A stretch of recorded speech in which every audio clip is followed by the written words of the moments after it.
Muy bien, continuamos. Bueno, estábamos diciendo que nosotros vamos a tratar ahora como de concentrarnos en esto de a qué le llamaríamos los procesos terciarios, ¿sí? Pero vamos a recordar que nosotros, bueno, en la semana pasada, en las clases pasadas, estuvimos hablando de los procesos primarios y de los procesos secundarios, haciendo como una diferenciación entre esos que son como los modos más básicos de nuestro funcionamiento psíquico. Entonces, por un lado, nosotros arrancamos por hacer como una distinción, por ejemplo, que los procesos primarios son procesos en donde más bien estaría presente la irracionalidad, ¿sí? A diferencia de los procesos secundarios, que la característica sería la de la racionalidad.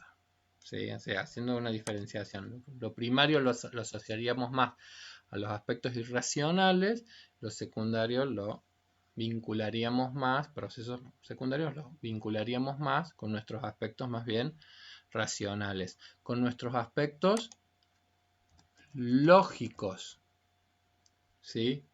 En cambio, los procesos más primarios, en algún punto, no son procesos que sigan, a ver, no son procesos, uno podría decir que son alógicos, o sea, sin lógica, alógicos, lo cual no quiere decir que después nosotros no podamos llegar también con nuestras capacidades de pensamiento racional a entender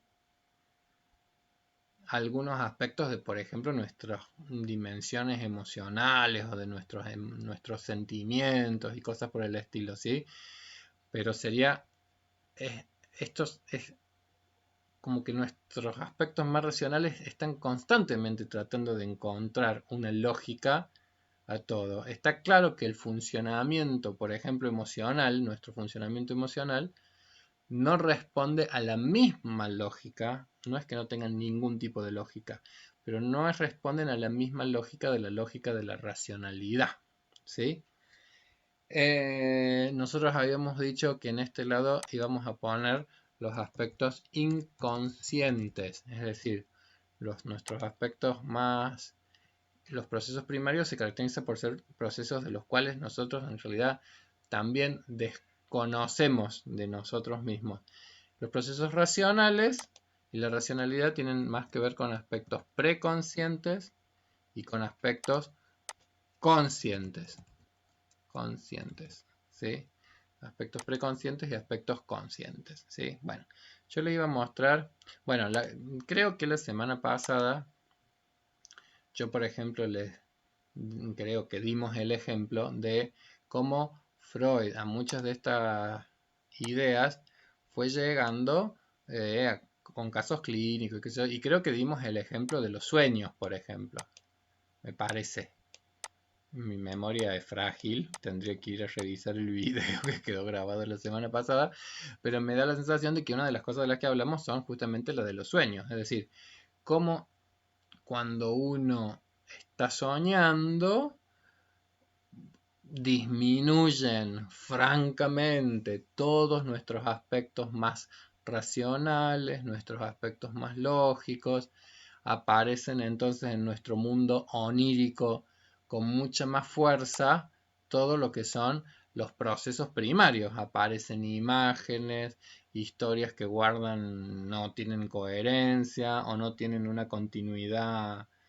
eh, una continuidad lógica, no tienen, no tienen un componente de coherencia ni de racionalidad, ni necesariamente de orden, ni de respeto a las lógicas temporales o a las lógicas espaciales. Yo me acuerdo de uno de los últimos sueños, así como más locos que tuve, me acuerdo que yo iba por la calle Duarte Quirós, entonces mi recuerdo era que iba por la calle Duarte Quirós manejando un auto y atrás atrás venía en mi sueño eh, una persona que la expresidenta de la nación Entonces yo iba manejando y me retaban y me daban órdenes, y entonces tenía que ir por no sé dónde, por no sé cuándo. Me río solo y verán por qué me río. ¿Se entiende? Así, porque me río porque no hay forma de no reírse cuando uno tiene un sueño en donde todo lo que es del orden de la racionalidad, el orden de la lógica, el orden de la conciencia se trastoca.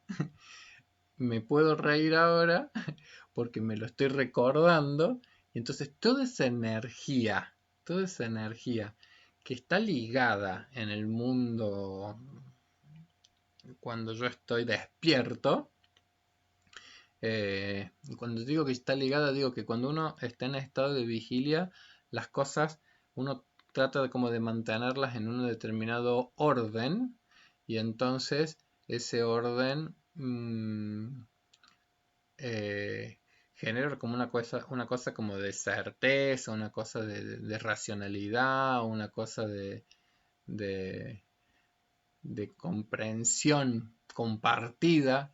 Pero cuando ese orden, para mantener ese orden en algún punto, para mantener ese orden, es que también, nosotros dijimos la semana pasada, hay toda una serie de energía psíquica puesta al servicio de poder mantener ese orden. ¿Sí? Es decir, tiene que haber bastante energía psíquica puesta al servicio de imposibilitar que de repente emerjan constantemente cuestiones como como los contenidos oníricos, digamos, y cuestiones que desorganizaran completamente, qué sé yo, las ideas que estoy tratando de expresar, ¿sí? Cosa que no es fácil, digamos, ni siquiera es fácil expresar con claridad ciertas ideas o con coherencia ciertas ideas, a veces nos cuesta, aún haciendo muchos esfuerzos racionales. Imagínense qué complicado sería si en nuestro discurso todo el tiempo se nos estuviesen colando, como en los sueños, cosas que uno no pudiera ni explicar, o palabras que uno no, no pudiera explicar de dónde salieron. Eso de hecho surge todo lo que se llaman los lapsus, que Freud también los estudió. Así como estudió mucho la cuestión de los sueños, estudió mucho la cuestión de los lapsus. ¿Sí? Los lapsus linguae, que se llama, los lapsus linguae tienen mucho que ver justamente también con eso, es decir, de cómo él estudió como en momentos en donde si bien nosotros hacemos todo un esfuerzo por mantener cierta cuestión coherente en nuestro discurso y todo lo demás, eh, los lapsus justamente es cuando emergen una palabra y que uno se queda como un tanto extrañado y sorprendido porque uno percibe que algo tiene que ver con uno, eso que pasó y ese error o esa confusión o por qué dijo lo que dijo, pero al mismo tiempo, aunque tengan que ver con uno, siguen siendo extrañas a la estructura psíquica que nosotros decimos que es el yo. Es decir, tienen que ver con uno, pero uno queda como tal vez sorprendido o asustado o avergonzado quizás por lo que dijo, ¿sí?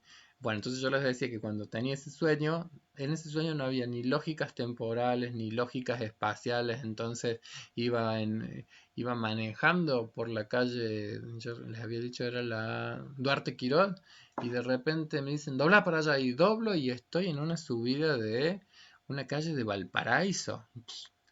Una locura hermosa, porque en un sueño, pero tiene como que ver con eso, es decir, como que cuando uno percibe de qué se tratan esos procesos primordiales de nuestro funcionamiento psíquico, es entender que se trata de energía que no está ligada. Y todas esos, esas imágenes a su vez que me van apareciendo en el sueño, ¿qué diría Don Sigmund? Algo guardan de relación con, primero, convivencias que por supuesto uno ha tenido, porque son imágenes que muchas de esas imágenes son imágenes que en nuestra vida diurna también hemos tenido. Sé lo que es manejar, conozco las calles de las que estoy diciendo, he visto Valparaíso y esas subidas impresionantes. Pero también, diría Don Sigmund, esto probablemente está guardando también relaciones con aspectos significativos de cosas que pasaron en el día en que soñaste lo que soñaste y con conflictos que son todavía más profundos y más antiguos y que habitualmente siempre tienen que ver en los sueños, aparecen personas, y entonces aparecen cosas que son las de los órdenes de lo, de lo vincular y de los conflictos que en todas las relaciones humanas están presentes. Amores, odios, rivalidades, envidias, sumisiones, obediencias, desobediencias, bueno, todo lo que entraría en juego en esos órdenes más primarios, ¿sí? Bueno, entonces nosotros habíamos dicho, así como todos estos aspectos, como quien dice, irracionales, alógicos, etcétera, etcétera, bueno, todos estos aspectos constituirían como lo que tiene una vitalidad y una energía pulsional muy intensa y todos estos otros aspectos, los secundarios, la racionalidad, la lógica preconsciente, consciente, es justamente lo que viene como a tratar de ordenar, a tratar de dar forma, ¿sí? Bueno, vamos a buscar otro ejemplito que a mí me gusta mucho, en donde también aparece esta cuestión de los sueños, ¿sí? Entonces, eh, bueno, acá está la experiencia infantil. ¿Ven el niñito? Entonces el niñito, la maestra, con su puntero, lo ha agarrado de los pelos. Parece que ha habido una experiencia muy nefasta con la autoridad. 2 más 2, 5. Es burro el chico. Bueno, ¿qué se le va a hacer? Pero miren cómo se va. Miren cómo se va. Ahora ya nos lo muestran más grandecito, estudiando física, química, qué sé yo, cosas bien complicadas. Acá ya está obteniendo su diploma. Acá parece que lo van recomendando como un trabajador incansable. Fíjense la cantidad de papeles. Suda la gota gorda. Y parece que ha tenido posibilidades de ascenso social. Y, y ahora ya parece ser que ocupa cargos cada vez más significativos y más importantes. Y tiene su escritorio. Miren cómo va cambiando. Qué brillante que es Kino, digo, porque en cada uno de esos detalles, cada uno de esos símbolos nos va representando muchas cosas, aunque no aparezca ni una palabra, con símbolos gráficos va apareciendo toda una descripción, ¿sí? Eh, y evidentemente, bueno, los aviones, los crecimientos de la empresa, el telefonito ahora ya es una computadora, la mesa, la secretaria, y parece ser que se ha transformado en una persona que es eminencia dentro de su comunidad, aplaudido, festejado, eh, aclamado, parece que votado, aclamado como líder de una comunidad, como una persona que pareciera ser que es realmente grande, se va a dormir a la cama después de tanta celebración y su sueño es ¡Toma, vieja!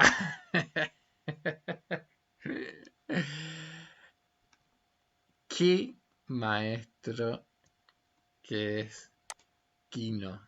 ¡Qué maestro que es Kino! La pregunta que uno podría hacerse es ¿cuánto tiempo? Acá nosotros habíamos puesto la semana pasada un concepto, por ejemplo, que es la idea de un mecanismo psíquico que incide mucho para que no puedan expresarse algunas tendencias o algunos aspectos inconscientes, es el mecanismo de la represión. Entonces, yo cuando lo veo a ese personaje digo, ¿cuánto tiempo habrá estado esa rabia? Esa rabia contenida y cuánto tal vez de esa rabia también tiene mucho que ver con todas esas búsquedas que también a lo largo de la vida fue haciendo de escala y de reconocimiento y de búsqueda tal vez de algún tipo de reparo narcisístico a un evento que ha quedado, digamos, ahí en esa historia en esa historia pasada. Entonces, yo digo, ahí uno empieza a ver de qué se trata la capacidad creativa de Kino y de irnos develando aspectos que son a través del humor, digamos, haciéndonos ir entendiendo aspectos de lo que es nuestro funcionamiento psíquico. Vieron que cuando en la entrevista le preguntan si alguna vez hizo terapia o no sé qué, dicen, la verdad que no me la creía mucho, pero un gran artista no necesariamente necesita hacer terapia para tener una buena comprensión de la condición humana, aunque él no tenga una teoría psicológica. Pero las personas con sensibilidad e inteligencia muchas veces comprenden más que muchos psicólogos muchos aspectos de la condición humana. Entonces, ahí uno además percibe cómo está logrando jugar con algo que trasciende lo primario y que trasciende lo secundario. Es decir, si nosotros nos quedáramos pensando este chiste solamente en términos de racionalidad lógica, ¿sí? Acá uno podría decir, esto no puede pasar en la realidad, porque si esta maestra era grande cuando él era chiquito, entonces ahora que él es grande y que es viejito, esta maestra ya tiene que estar muerta. Esa es la lógica, por supuesto, esa es la lógica. Entonces, acá uno empieza a percibir de qué se trata, por ejemplo, el humor. Entonces, la lógica no es que desaparezca, sino que la lógica se enriquece a partir también de la inclusión del pensamiento mágico. ¿Sí? Entonces, no es que haya desaparecido la lógica, sino que ahora todo ese pensamiento racional y consciente se ha puesto al servicio de integrar la irracionalidad con la racionalidad, con la posibilidad entonces de que emerja toda una obra que nos permite ver como ese juego de contradicciones entre la atemporalidad de la emoción, la atemporalidad.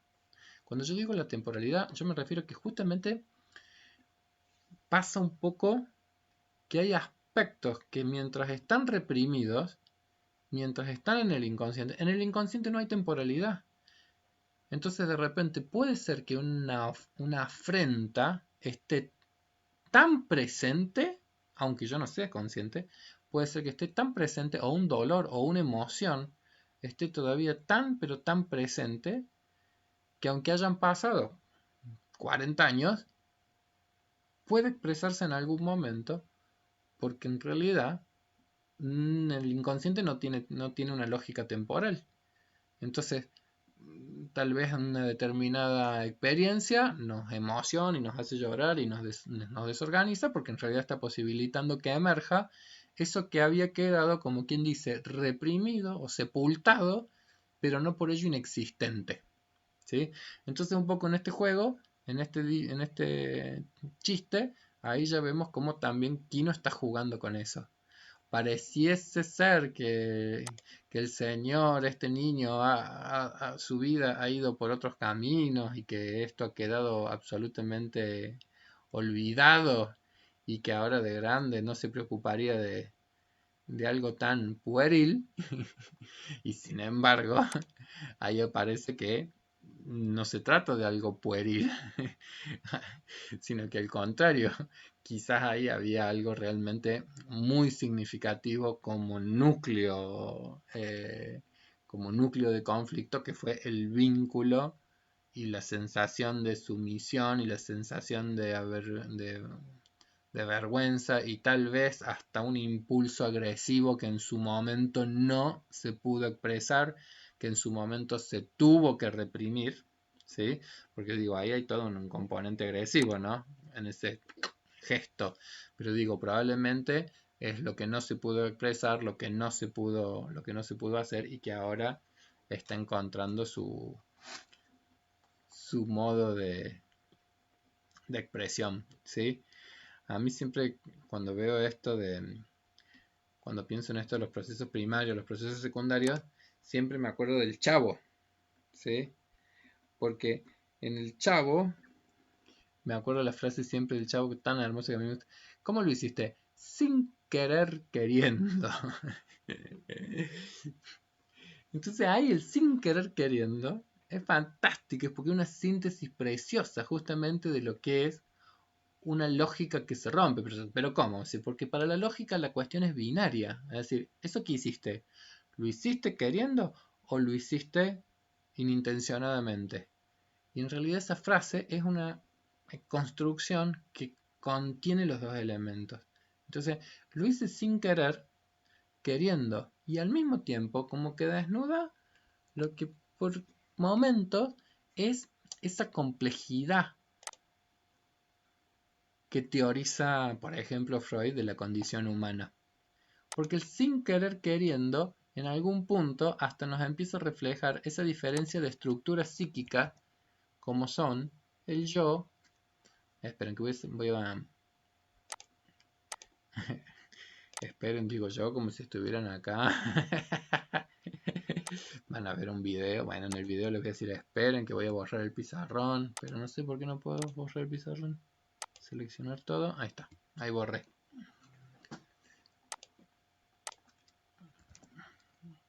¿Qué postulaba Don Freud? Freud postulaba distintas instancias en el aparato psíquico, ¿sí? Entonces, así como había una instancia que es la más obvia para todos nosotros, que es la instancia yoica, ¿sí? Entonces nosotros siempre hemos tenido, o en la vida adulta uno tiene como cierta claridad de qué se trata el yo, la primera persona del singular, el sujeto que va a realizar la acción, ¿sí? Yo. Entonces es como la evidencia de la autoconciencia, pero cuando en el Chavo dice el sin querer queriendo, en algún punto hasta empieza a atrapar en la teoría psicoanalítica, que es la idea de que el sujeto, de que nosotros en tanto que sujetos tenemos aspectos que son conscientes, pero tenemos aspectos que son absolutamente hasta desconocidos por nosotros mismos. Entonces, por poner un ejemplo, las personas que quieren dejar de fumar y no pueden dejar de fumar. ¿Sí? Entonces uno podría decir, pero la racionalidad en sí, comprendo, entiendo y que hasta quiero hacerlo, y sin embargo yo no puedo. ¿Sí? Entonces, ¿qué está pasando? La idea de la teoría psicoanalítica en algún punto es que nosotros somos sujetos en donde una instancia psíquica es esta que tiene que ver con nuestra conciencia hasta la existencia, que tiene que ver con la instancia yoica. Pero en realidad, también en la condición humana, otro montón de aspectos que van a regular y que van a gobernar nuestro comportamiento son desconocidos por nosotros mismos, pero tienen una eficacia gigantesca tanto para lo que actuamos como para quizás inclusive nuestras inhibiciones, nuestras impotencias o nuestras compulsiones, como cuando yo digo el deseo de dejar de fumar y no poder dejar de fumar. ¿Sí? Entonces tal vez el sin querer queriendo engloba esto, de que tal vez uno esté enunciando que fue sin querer y al mismo tiempo tal vez ha habido algo del queriendo, aunque yo no lo pueda terminar de reconocer. ¿Se entiende? Es decir, aunque uno no lo pueda terminar. Y no es que esta acción que... Y no es que esta acción que se hace sea un deseo profundo del yo. No, al contrario, estamos diciendo que hay cosas que tienen que ver con que son extrañas al mismo yo. ¿Sí? Sí, bueno, si no puedes dejar de fumar, no es porque en el fondo no querés dejar de fumar, no, querés dejar de fumar, ¿sí? Lo que pasa es que no poder hacerlo no quiere decir que en el fondo quieras. Está claro cuál es tu querer. Lo que por ahí se empieza a evidenciar es la restricción que tenemos nosotros también si creemos que somos personas que gobernamos completamente nuestra conducta, que gobernamos completamente nuestro comportamiento de que somos seres solamente racionales. No, no somos eso, somos algo muchísimo más complejo. ¿Sí? Bien, vamos a buscar otro que me parece también que puede estar piola. Ay, perdón. Ahí está. Chum. Voy a buscar otro que me parece lindo. Eh,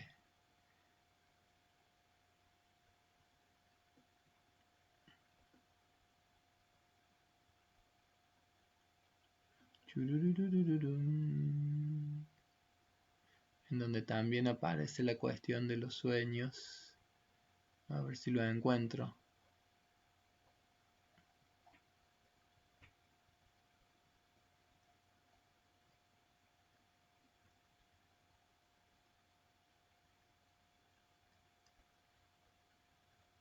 Bueno, perdón. Uy, perdón, no lo encuentro, no lo encuentro. No lo encuentro, no lo encuentro. No lo encuentro, no lo encontré. No, no era este. Este es el que ya lo vimos.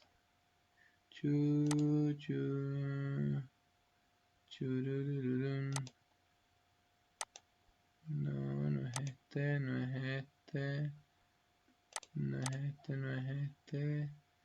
Che, me parece que lo perdí. Ah, acá está. Ahí está. Bien, este es el que quería encontrar. Porque también termina con una escenita de sueños. Entonces aparece, bueno, la mujer está buscando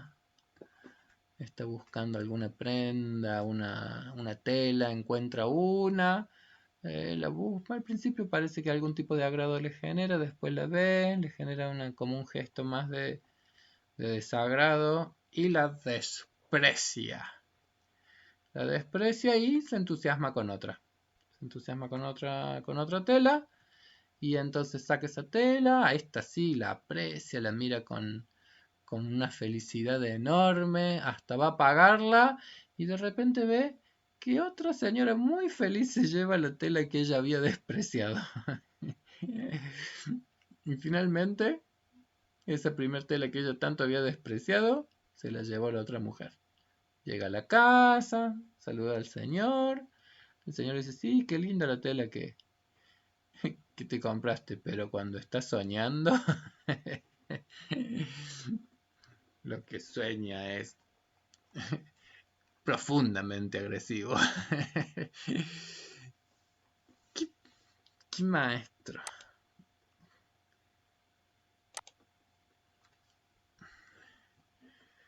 ¿Qué emociones habrá sentido esta señora que al despreciar algo, después percibe que una persona es muy feliz con lo que ha despreciado? Y yo por ahí también, yo por ahí pienso también si después no ponen un marido en este mismo chiste para llevar también inconscientemente hacia otras cuestiones más profundas de lo que son los desprecios vinculares que uno a veces hace en la vida. Me voy a sacar esto de encima y después ves cómo otras personas valoran tanto el objeto que uno despreció. Entonces digo, qué capacidad la de Kino de por ahí de poder mostrarnos de qué se tratan esos procesos primarios que hay, que se despiertan quizás en la condición humana, como puede ser emociones tan profundas como tan movilizantes como la envidia, ¿sí? Como la envidia, el de repente querer tener lo que otro tiene, el, el poder poseer lo que, lo que el otro tiene, ¿sí? Y al mismo tiempo, de nuevo, en la vida, en este chistecito, digamos, se ha comportado muy racionalmente la señora, no es que hizo ningún escándalo ahí en la, en la feria, ¿no? Bueno, es que yo me lo iba a llevar, lo vi primero, no sé qué, no sé cuál. Pero uno podría decir, bueno, entonces es todo muy racional lo que está pasando y acá no ha pasado nada, nada significativo y sin embargo cuando sueña emerge un componente como es el componente agresivo que se asocia a la envidia, y se transforma en esa como realización de deseo, del principio de placer que habíamos dicho que es lo prototípico del modo primario de funcionamiento, es decir, bueno, la descarga de esa tendencia tal vez agresiva que había emergido, pero que también algún tipo de bloqueo, algún tipo de resistencia, algún tipo de represión hizo que no se evidenciara, ¿sí? Entonces yo vuelvo. La regulación a muchos de esos aspectos, voy a seleccionar esto y voy a borrar, la regulación a muchos de esos aspectos más impulsivos tienen que ver con el mecanismo que habíamos dicho que es el de la represión. Es decir, la represión es un mecanismo psíquico que está justamente en la base de la constitución de aspectos inconscientes en nuestra vida anímica. ¿Sí? Es decir, no es una mala palabra la palabra represión, ¿sí? Porque hay que entenderla como concepto teórico. Es decir, acá de lo que estamos hablando es de que para que se organice nuestra vida en sus aspectos más racionales, en sus aspectos más lógicos, en sus aspectos más conscientes, necesitamos de que haya aspectos de nuestra vida emocional, de nuestras cuestiones como más impulsivas, que en algún punto puedan estar como sujetados, puedan estar organizados, puedan estar regulados, justamente por aspectos que son los lógicos, por aspectos que son los racionales, por aspectos que son los de los procesos secundarios, ¿sí? Nosotros vamos a ver que Fiorini, este autor que nosotros estamos como siguiendo como conceptualmente, da una definición muy, muy, muy, muy linda que nos ayuda a entender un poco esto de lo que son los equilibrios y los desequilibrios de nuestra vida psíquica. Y él va a hablar de dos fuerzas, como quien dice, y de dos como elementos que van a estar presentes, que son los movimientos y las formas. Movimientos y formas. ¿Sí? Bueno, y en algún punto estos sistemas psíquicos justamente tendrían más que ver con el ello como el reservorio de todo tipo de impulsos agresivos, eróticos, bueno, todos los impulsos más primordiales, eróticos y tanáticos de la condición humana, digamos, todos esos impulsos y todas esas motivaciones estarían en el ello en tanto que reservorio, digamos, de toda esa vida impulsiva. Y ese reservorio en algún punto sería como yo diría, es casi como una caldera, uno podría decir, en donde la cosa está como en ebullición, Entonces es algo que la energía no está fija, no está formada, no está ligada, sino que está como quien dice en movimiento. Es un poco nuestra dimensión emocional, nuestra dimensión afectiva, todas esas dimensiones en donde nosotros ni las podemos regular con tanta facilidad, ni las podemos... Bueno. Y otros aspectos son, sí, cuando ya esto, en vez de ser el movimiento, cuando la cuestión yoica vendría a ser como una cuestión que más bien consolida, organiza. De ahí viene la cuestión de forma, es decir, consolida, cristaliza, tiene algo que ya no es movimiento, sino que más bien una cuestión como estabilizadora, ¿sí?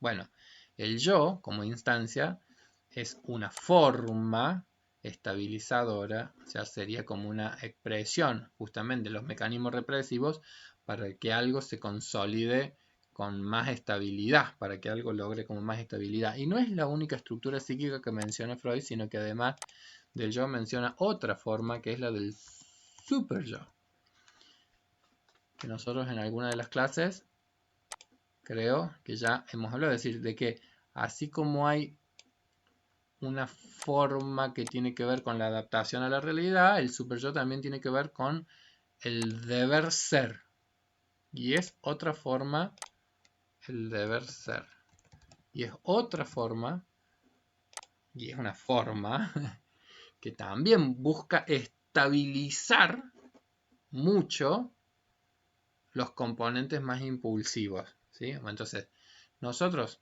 ¿cómo lo plantea Freud un poco en términos evolutivos? Si cuando llegamos al mundo, decía Freud, cuando llegamos al mundo somos puro ello.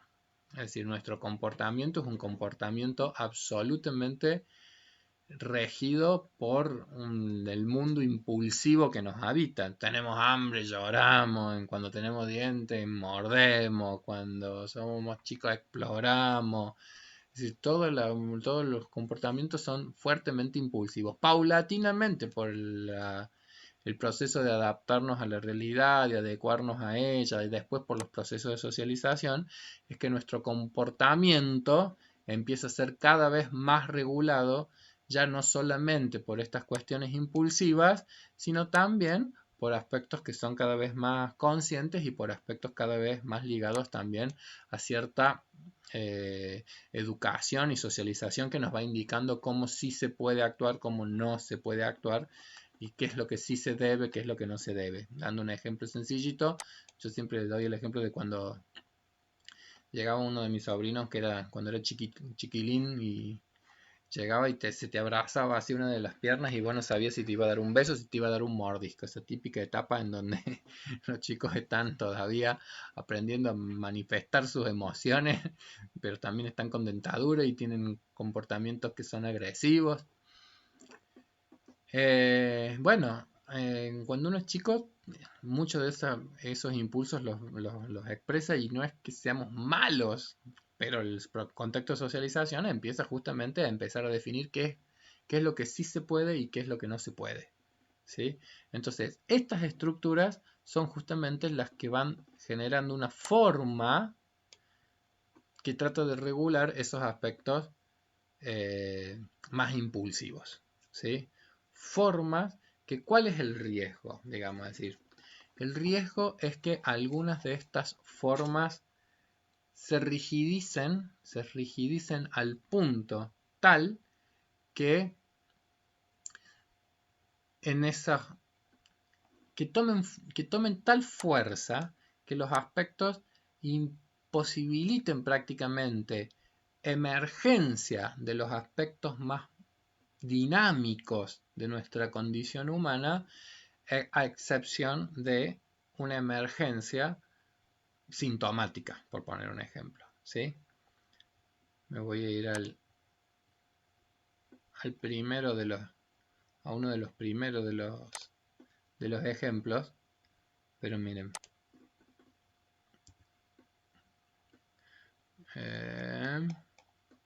Este quería mostrar. Miren este ejemplo. Me encanta. Pero la señora con el dedo inquisidor apuntando hacia esta cosa, ¿quién ha puesto en manos de este niño este malsano objeto de iniciación sexual?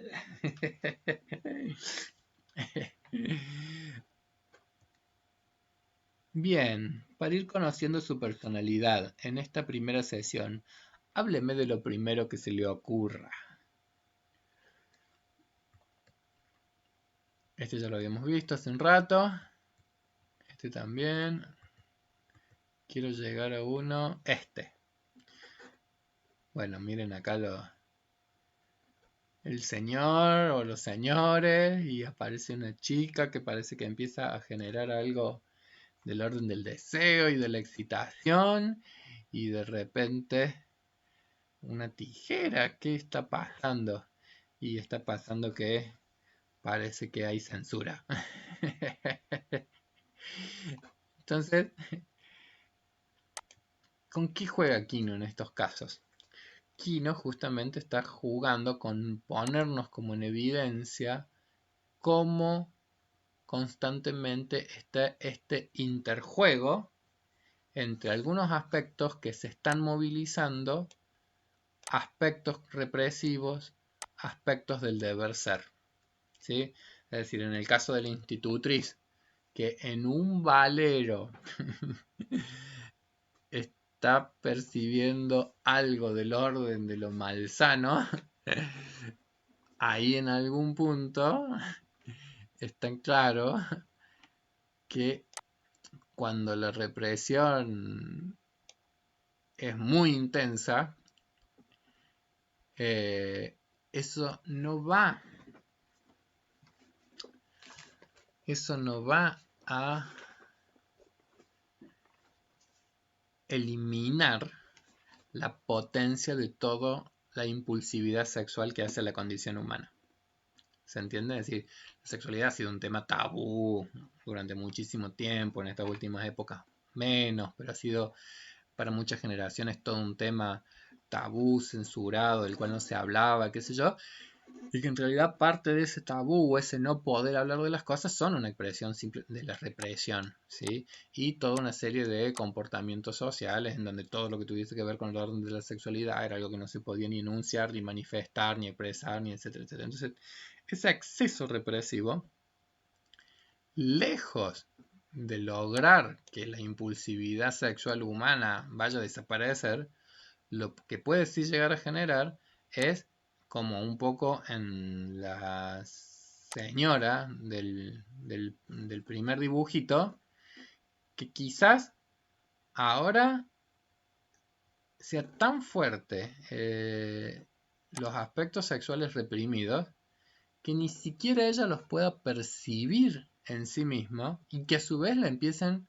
a traer un problema a la hora de conectar con la realidad, porque su realidad psíquica es tan intensa que ahora empieza a percibir aspectos del orden de la sexualidad hasta donde no las hay, hasta donde no lo hay. Porque sí, podemos jugar con la idea de la sexualidad como lo hace Kino acá en el valero, porque hay una forma, porque hay algo fálico, porque hay algo... Pero justamente en Kino se transforma en una obra humorística. Y sí, también es cierto que uno puede pensar que hay personas en quienes la sexualidad genera tal vez por algo de una historia de muchísima represión, tal vez gestos como los de esta mujer, que indicarían en algún punto que ciertas formas, el deber ser, los mandatos, etcétera, etcétera, han llegado a constituirse en formas tan rígidas que ahora esa rigidez se evidencia, por supuesto, que en menores posibilidades tanto de disfrute vital, como quien dice, como de, sí, básicamente de satisfacción, ¿sí? Sí, porque ese es un poco el riesgo de que las formas se rigidicen. Es decir, cuando las formas se rigidizan, se evitan esos movimientos, pero no es que pierda fuerza todos esos elementos impulsivos, sino que incluso podría ser que esos mismos elementos ahora empiezan a generar ya tanto temor que más se va restringiendo el comportamiento, más se va restringiendo hacia formas cada vez más repetitivas y cada vez más quizás hasta neuróticas y cada vez más defensivas y cada vez con menos recursos, como quien dice Joikos, para poder bueno, desarrollar una vida más creativa, más humorística, más integral, con más aspectos más vitales, ¿sí? Bien. Bueno, voy a hacer un cortecito acá, porque estos videos si no quedan muy pesados para subir a internet.